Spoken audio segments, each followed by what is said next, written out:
안녕하세요. 백두산 금융연구소의 백두산입니다. 2월 14일 수요일 오후 4시 31분입니다. 몸 컨디션이 안 좋아서 목소리가 왔다 갔다 할 수 있습니다. 양해 부탁드리고요. 어제 물가지표에 대한 영향이 주식시장엔 좀 제한적인 것 같습니다. 하락하긴 했죠. 미국, 유럽, 아시아 오늘 전 세계 증시 다 하락하긴 했는데 낙폭이 그렇게 뭐 크지도 않고 뭐 그런 정도라, 또 그리고 하방 경직성을 어느 정도 다들 확인을 하고 있어서 이게 사실 엄청나게 막 추세를 전환시킬 그런 엄청난 이슈로 그렇게 보이진 않습니다. 영향이 좀 제한적이라고요. 가만 생각을 해보면 금리와 달러는 원래 올라가고 있었어요. 금리와 달러는 원래 올라가고 있었고 주식시장은 잘 올라갔었는데 단기 과열됐던 게 어젯밤에 이제 물가지표 핑계를 대서 조금 하락하긴 했어요. 근데 이게 이제 추세전환, 이게 하락으로서의 추세전환을 의미하는 건 아직까지는 좀 그렇게 보기는 어렵죠. 상승 중 눌림이죠. 앞으로 주식시장은 또 계속해서 올라갈 수 있고 이런 걸 고려를 해보면은 어제 물가지표의 영향은 좀 제한적이라 볼 수 있겠죠. 원래 가던 방향 그대로 다 방향에 딱히 변화는 없습니다. 다만 그렇다고 너무 가볍게 봐서는 안 되는 게 어쨌든 새로운 재료긴 새로운 재료예요. 물가지표가 조금 높게 나왔다. 아, 인플레이션이 좀 둔화가 되긴 되고 있는데 속도가 늦구나. 아, 금리나 시점 전망을 금리나 할 시점에 대한 전망을 좀 바꿔야 되겠구나. 어느 정도 좀 변화는 있었던 거예요. 그런 변화가 이제 금융시장에는 어떻게 반영이 됐냐. 금리가 좀 추세 전환을 했다는 거. 금리가 답답한 박스권으로 있다가 좀 이제 상승 탄력을 만들면서 어떤 상승 추세로 전환이 된 거죠. 이거는 의미가 있습니다. 이런 의미가 있는 거예요. 금리에 분명히 달러에 분명히 어떤 변화의 신호를 주긴 준 겁니다. 어, 금리와 달러가 분명히 어떤 변화가 나타났으니까 지금까지는 잠잠한 변화였죠. 그죠? 이 금리와 달러가 올라는 가고 있었는데 차분차분하게 움직이고 있었잖아요. 그러니까 주식시장은 이걸 모르는 척 할 수 있었고. 근데 어젯밤은 이제 금리와 달러가 조금 좀 이제 반응을 좀 격렬하게 보여주지 않았습니까? 격렬하게 보여줬으니까 얘네의 격렬한 움직임이 좀 지속이 되면은, 이런 게 좀 누적이 되면은 이제 주식시장에 나중에는 이제 이런 거를 반영할 수밖에 없겠죠. 그죠? 당분간은 일단 주식시장은 조금 더 올라갈 수 있을 겁니다. 아마도요. 한동안 더요. 분명히 어젯밤 나온 건 악재이긴 한데 아직까지 당장 이제 오늘 밤부터 미국 주식시장이 갑자기 오늘 밤부터 그걸 반영한다라고 생각하기엔 조금 좀 어려울 것 같고, 어쨌든 오늘 이슈 이게 언젠가 이제 반영이 되긴 될 텐데, 네, 지금은 분명히 아닐 겁니다. 지금은요. 아직 미국 증시는 의미 있는 고점, 의미 있는 저항대를 확인한 것도 아니고 잘 올라가고 있어요. 이 미국 증시를 기준으로, 나스닥을 기준으로 봤을 때는 오히려 어젯밤의 상승이 앞으로 더 폭등을 불러일으킬 수도 있습니다. 이런 점들을 좀 잘 생각해 보셔야 되겠어요. 아침에 말씀드렸던 점이긴 한데 이게 상승 탄력이 신고가 랠리임에도 불구하고 상당히 둔화가 되어 있었단 말입니다. 삐질삐질 결과적으로 한 달 동안 여기서 움직인 거거든요. 한 달 동안 여기 박스권이었던 거거든요. 조용했는데 이 급락을 한번 하면서 상승의 탄력이 더 붙을 수도 있어요.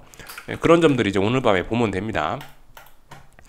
그래서 말씀드렸다시피 만약 주식 매수하시고 싶고 지수 상방 베팅 하시고 싶으신 분들은, 만약에 이제 오늘 마감을 이렇게 어떤 양봉이나 이런 상승 전환을 어떤 이런 상승 마감을 한다라고 한다면은, 그럼 이제 이런 거를 기준으로 해서 이제 눌림시 매수 할 수 있다라고 말씀을 좀 드렸죠. 네. 다만 이제 지금은 의미가 없죠. 지금은 오후 4시고 이게 이제 종가상으로 봤을 때 미국 본장 열렸을 때 이렇게 마감이 되는지가 중요하겠습니다. 이렇게 지지력을 확인을 하면은 이제 이것들을 기준으로 해서 눌림시 매수 앞으로 더 탄력적으로 올 수 있구나, 이렇게 볼 수 있겠죠. 네.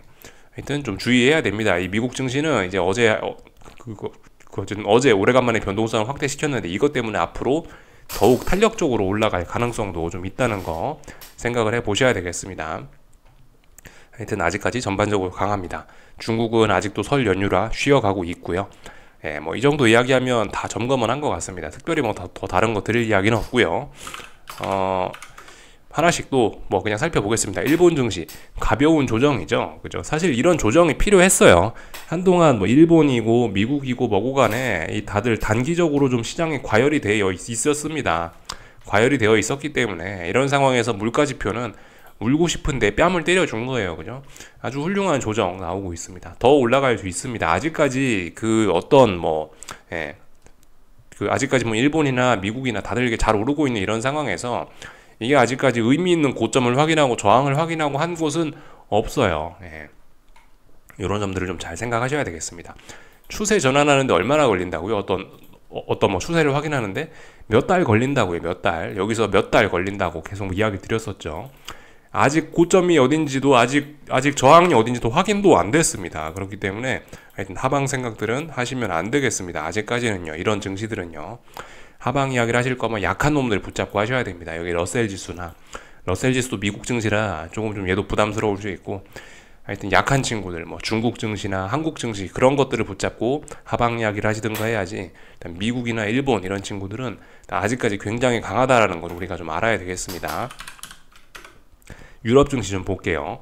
유럽 증시는 어젯밤에 사실 굉장히 분위기 좋았었는데 갔어야 될 날인데 못 갔어요.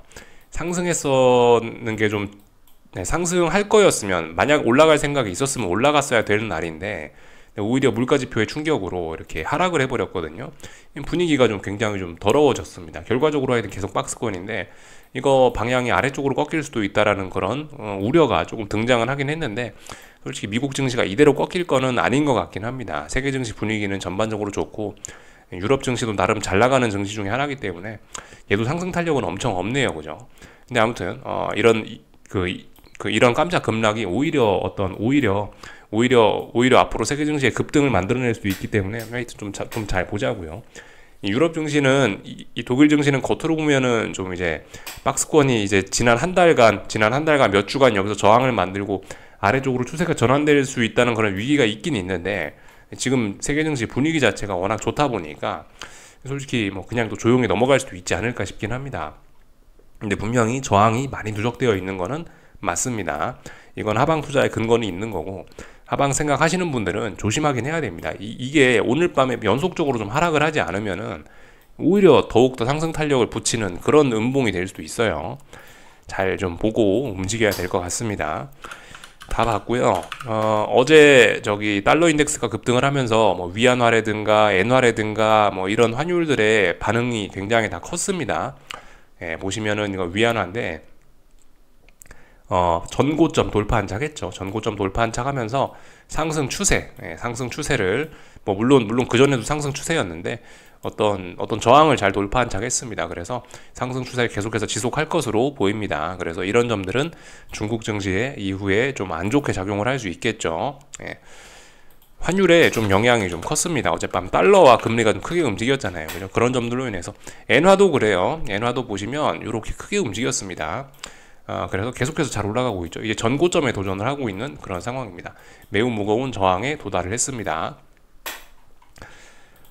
그리고 뭐 오늘 원달러 환율도 뭐 그런 식으로 움직였죠. 원달러 환율도 보시면은 거의 뭐 1340원 가까이 올랐다가 살짝 밀리는 모습.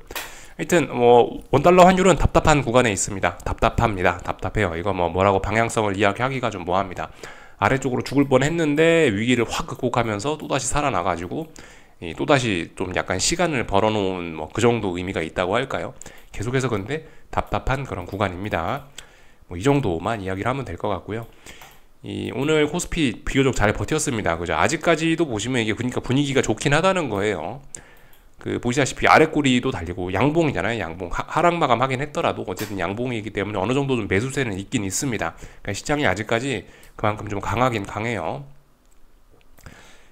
그래서 사실 뭐 추세 전환이니 뭐 그런 이야기를 하려면은 아직까지 좀 확인이 한참 많이 필요하긴 합니다. 물론 이제 오늘 아침 영상에서 이제 제가 살짝 이제 뭐 저의 의견을 좀 넣어가지고 좀 코스피에 대한 코스피 이야기를 좀 하긴 했는데, 이거는 이제 추세 전환의 시작을 알리는 봉일 수도 있다라고 이야기는 좀 살짝 그렇게 던져놓긴 했는데요. 아무튼 이건 좀 더 검증이 이제 필요한 겁니다. 예를 들면은 이제 선물 354 자리에 대한 어떤 이런 저항 테스트, 뭐 그런 거 과정으로 볼 수도 있겠죠. 이런 저항 테스트 과정이 앞으로 좀 더 필요할 수도 있을 거고요. 그거를 뭐 옵션의 관점에서 보면은 예를 들면 지금 풋옵션도 아직 바닥이 제대로 나오지가 않았어요. 풋옵션도 하락 추세인데 풋옵션의 바닥이 아직 이 자리가 2월 13일 날 나왔던 이 풋옵션의 저점이 이게 풋옵션의 추세적인 하락의 저점이라고 아직 이야기할 수가 없습니다. 그래서 얘도 어떤 풋옵션에 대한 어떤 그런 저점에 대한 확인 과정도 많이 필요한 거고요. 콜옵션도 그래요. 콜옵션도 사실 아직 고점이 나왔다라고 사실 자신있게 이야기하기는 조금 좀 쫄리는 그런 시기입니다. 물론 콜옵션에는 고점이 좀 나왔을 가능성이 좀 높을 것이라고 생각은 하는데, 그건 어디까지는 의견일 뿐이죠. 그렇기 때문에 어쨌든 이래저래 다들 좀 검증이 좀 필요한 그런 애매한 구간입니다. 물론 이제 개인적인 생각으로는 니네가 지난번에 이렇게 한 번, 두 번 오버슈팅을 좀 보여줬으니까 니네 상승의 힘은 다 했을 수 있다. 더군다나 여기 12월 말 1월 초에 힘 한 번 많이 쓰지 않았냐. 두 번째 올라온 거기 때문에 니네 피곤하지. 그러니까 이제 더 이상 올라가는 거 힘들지 않겠냐라고 제가 이제 의견을 이렇게 말씀드린 거고, 이거 어쨌든 확인이 좀 필요하다고요. 그래서 제가 뭐 딱히 여기서 더 뭐 드릴 이야기는 없습니다. 답답한 그런 구간에 있어가지고요. 예. 다만 분명히 어떤 하방 베팅의 근거 뭐 그런 거는 충분히 뭐 있긴 있습니다. 보시면 어딘가 저항이 있고 뭐 그러니까 그런 것들을 기반으로 해서 움직일 수는 있는 거죠. 하여튼 본인의 그 투자 성향에 따라서 조금씩 뭐 움직이시면 되겠습니다. 하여튼 근데 그 객관적으로 봤을 때는 이거는 일단 사실 아직까지는 조정이 맞습니다. 아직까지는 상승 중 눌림이죠. 물론 중요한 지지선은 살짝 깨서 조금 좀 약하긴 합니다만은 아직 이 상승세 자체는 이렇게 올라가는 아직 올라가고 있는 이 상승세 자체는 아직까지는 유효합니다. 아직까지는 살아는 있는 겁니다. 상승세는요. 코스닥도 오늘 좀 강했네요. 그죠? 얘를 봐도 그죠? 코스닥을 봐도 코스피도 아직까지 조금 뭐 더 올라갈 수도 있겠구나 뭐 그런 아직까지 어떤 뭐 시장의 방향이 완전 꺾인다고 하더라도 아직까지 확인할 것이 많구나 요런 거를 코스닥을 보더라도 좀 우리가 알 수가 있겠습니다. 하여튼간 뭐 근데 코스피는 한국 증시 전반적으로 다 지금 답답한 그런 매물대에 갇혀 있어가지고 뭐 제가 뭐 이렇다 저렇다 뭐 특별히 뭐 오늘은 할 이야기가 없는 뭐 그런 날입니다. 뭐 깜짝 엄청난 뭐 수급적인 뭐 특이점이 나타나거나 무슨 아니면 뭐 그 엄청난 뭐 그 어떤 그 특이한 슈팅 이런 게 나타나면은 이제 그러면은 거기에 대해서는 이야기를 할 게 있는데 지금 상황에서는 제가 뭐 특별히 이야기할 만한 거는 없는 것 같아요. 그래서 그냥 이 정도로 이야기하고 마치겠습니다.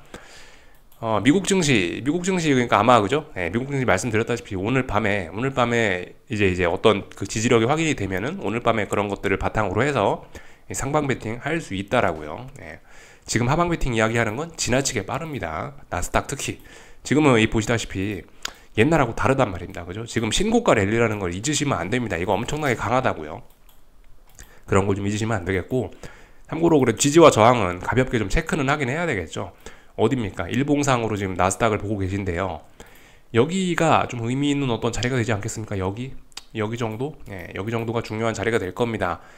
17,700 정도라고, 17,710 하여튼 뭐 10포인트, 20포인트 뭐 이 정도 단위, 10포인트 단위는 뭐 큰 문제는 없을 것 같은데 대략적으로 17,700 정도 부근에 여기가 보시면 여기서 지난번 한 번, 지난번 두 번, 여기서 두 번 어떤 쌍고점을 만들 수도 있었던 그 자리지 않습니까? 그죠? 그 자리 부근이 어떤 그 지지선의 역할을 할 수 있다라는 겁니다. 그런 것들 좀 보시면 되겠죠. S&P도 아마 모양이 비슷비슷할 거예요. 또 지금 저항은 어디죠? 저항은 여기 위쪽에 있죠. 18,000이 대략적으로 어떤 저항입니다. 17,700에서 한 18,000까지 지금 일단 그 정도 범위 내에서 시장은 일단 자유롭게 움직일 수 있는 그런 구간입니다. 이렇게 보시면 될 것 같고, 그러니까 어떤 작은 박스권에 일단 이 정도 생각하시면 될 것 같긴 한데, 근데 일단 위쪽으로 저항은 약합니다. 아래쪽으로 지지력은 강하고요. 17,710 뭐 이 정도 말씀드렸죠.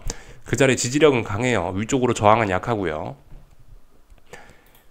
S&P도 뭐 비슷비슷합니다. S&P도 보시면은 대략적으로 뭐 약간 그림이 다르긴 한데 여기 지금 이 자리가 어떤 저항이죠. 이 자리가 한 4,950 이 정도 자리가 어떤 중요한 지지선입니다. 근데 S&P가 지금 훨씬 더 강하고 좋습니다. 모양은요. 그래서 S&P는 뭐 더욱더 잘 올라가려고 하는 뭐 그런 모습이네요. 그죠? 아랫꼬리로 벌써 얘는 종가상으로 어디 이런 자리를 붕괴시키지도 않았고 아랫꼬리로 살짝 붕괴시켰죠. 상승 추세에서는 이렇게 이런 그 지지력이 잘 통합니다. 그죠? 엄청나게 강하기 때문에 이런 지지력 잘 통해서 이런 자리들 지지력으로 보시면 될 것 같고, 위에 저항이 있긴 있는데 5,040 이런 자리가 저항이긴 한데 저항으로서의 의미는 매우 약합니다. 매우 약한 저항입니다. 별로 매물대가 없죠. 왜냐하면 신고가니까요. 그래서 다 본 것 같고요. 금리 선물은 뭐 반등시 배도 전략 할 수 있겠죠. 이렇게 보시면 되겠고요. 금리 선물들은 반등시 배도 전략. 앞으로 금리는 조금 더 오를 수 있을 것으로 보여집니다. 어제 하루 만에 시세로 물가지표가 그게 다 반영이 됐다. 그렇게 보기는 좀 어려울 것 같고요. 이 금리와 달러는 분명히 어젯밤에 그런 움직임이 새로운 시세의 시작을 의미를 하는 것 같기 때문에 하여튼 금리와 달러는 앞으로 계속해서 좀 올라갈 수가 있긴 있는데, 그게 이제 상승 추세라고 해서 매일매일 상승만 한다라는 건 아니죠, 그죠? 분명히 어젯밤에 금리와 달러의 반응은 좀 격렬했어요. 주식시장의 반응도 좀 격렬했단 말입니다. 그러니까 어젯밤에 그런 격렬했던 움직임을 오늘 밤엔 뭐 조금씩 좀 되돌리는 뭐 그런 모습들이 나타날 수도 있다. 이런 거를 좀 감안을 하시면 되겠고요. 예. 그래서 하여튼 뭐 느긋하게 지켜보시면 될 것 같습니다. 예. 요까지 이야기하겠습니다. 궁금한 거 리플 남겨주시고요. 내일 아침에 뵙도록 하겠습니다.